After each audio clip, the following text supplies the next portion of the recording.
Hey, what's going on YouTube? These are the overclocking results I got from my GTX 780 SLI. I was able to add plus 72 MHz to an already stock overclock card of plus 78 MHz for a total of 150 MHz offset. I'm running a Heaven benchmark in the background, which I use to test stability of my overclocks, but just like the Titan, you are a little bit handcuffed when it comes to overclocking. You can only increase voltage by about 38 for a total of 1.2. This amount of voltage isn't really a risk to your GPU, so anybody overclocking can just go ahead and raise the voltage slider to the maximum level. Temperature isn't a factor when it comes to overclocking either. Even raising the voltage doesn't seem to affect temperatures as much. This is my fan curve. It's pretty aggressive. I set it to 80% at 70 degrees, and I try to keep my card under 80 degrees at all times. Even if I were to water cool my GPUs, there's no guarantee that I will get faster clocks. Power is a little bit disappointing too because you can only raise it by 6%. The best that I've seen any 780 do is plus 200. That was from a review website, but all GPUs are built differently, so you're not going to get the same overclocking results as somebody else.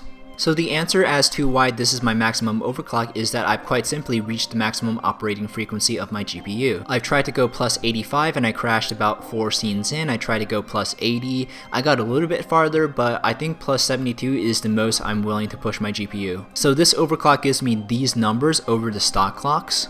And this is the amount of performance improvement I can expect out of these clocks, which translates to about 9 frames per second more at 60 frames per second, but this assumes that game performance scales linearly with overclocking, which isn't always the case. I did run another benchmark. I got some NVIDIA 3D glasses to use with my 780s, so I ran a Metro Last Light NVIDIA 3D surround benchmark, and I got 19 frames per second. I can tone down the settings to try and make it a little bit more playable, but 3D is a pretty big performance drain.